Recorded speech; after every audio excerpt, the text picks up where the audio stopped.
Thank you guys. And before I start, I too just want to acknowledge that we are meeting on the lands of the Kaurna people of the Adelaide Plains, and pay my respects to elders past and present. And also thank you to Nishi and Balaji, I don't know, Sonia and Rahul are not here, but to the AAERI executive for the work that you do and for the invitation to be here tonight.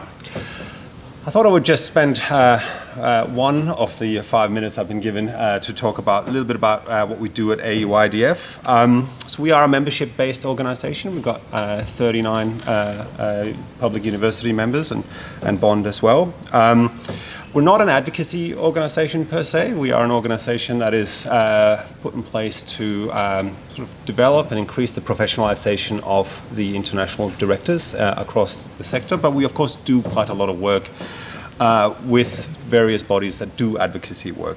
So we are not by ourselves. But what we do is we work, for example, with the Universities Australia group, and we work very specifically with the DVC International group there that we have a close working relationship with. And we work with other organizations. And of course, one of the reasons that I'm here today is we work very closely with our friends, AAERI. And we have overlapping priorities, we have overlapping things that we are interested in. We don't always agree 100%, but it's good that we have the lines are open and we have some good, solid, robust conversations. I've just returned from India, actually. I was in India about 2 weeks ago, and a few people that are here in the room I met when I was there. And I was in India last year as well. It might be a bit of a pattern. I love traveling to India, and I have lots of good friends and connections there, so it was a good time. But it was really incredible this time around to see just the progress, I think in particular in the digital space. And I know we've been having discussions about things like the DigiLocker platform and other sort of digital initiatives. But visibly, when you go once a year, you can actually see how things are progressing very quickly. And I think a couple of things that stood out to me was sort of DigiYatra at the airport. All of a sudden we have these facial recognition technologies that I had actually only really seen in places like China, just emerging and working really well.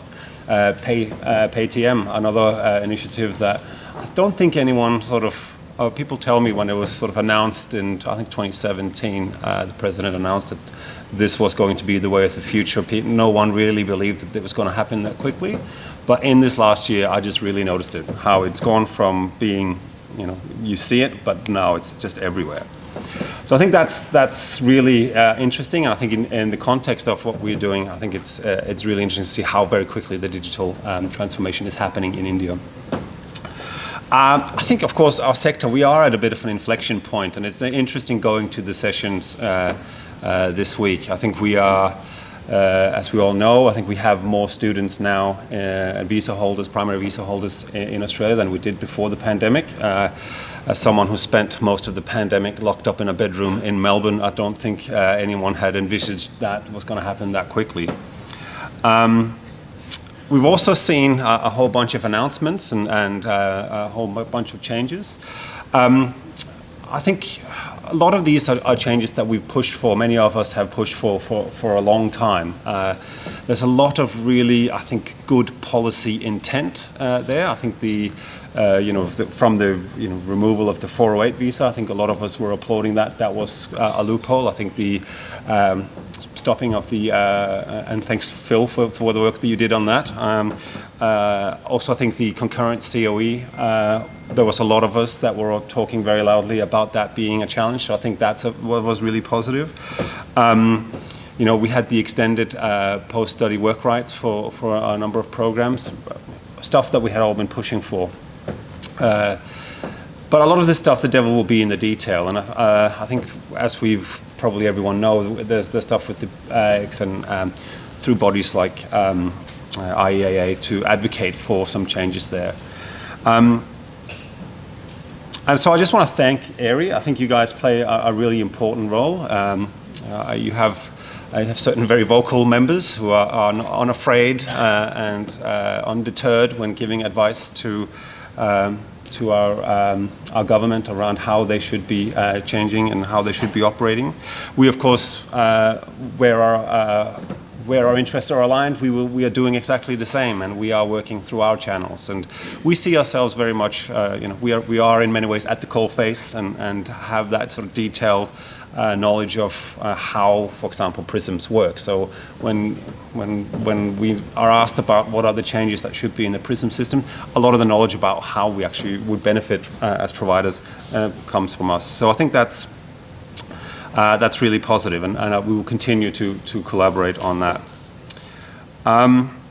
I think it's also a time for us in Australia where we're talking very much about voices and listening, and we are going to a referendum this weekend. I think we will continue to listen. I think it's really important. I think the stuff that you see on the ground and that you're able to feed back to us, of course many of our colleagues who are on the ground there are feeding that back to us as well, but only really by continuing to collaborate, continuing to talk, continuing to listen to each other, are we able to actually then translate that into that impact. Because I think one of the learnings that we had, our friends in government have very good intentions. I think the policy intentions at the moment are good. We look forward to seeing them enacted, and we look forward to working with the government on making sure that as few unhelpful consequences will filter down. So that's something that we're looking forward to. So on that note, I just want to thank the executive of AAERI. I want to thank also the AAERI members that are in the room for the work that you continue to do for all of us. I'm not going to go into some sort of discussion, Ren, about research impact and which Queensland University does most in research. That I'm sure we can fight that out another day. I want to thank as well our friends from the government. I think we are represented exceedingly well, particularly for our friends in Australia and Monica. I see you've managed to convince Vic to be dressed in pink as well. So not only do we have exceedingly good representation, we have well-dressed representation in India.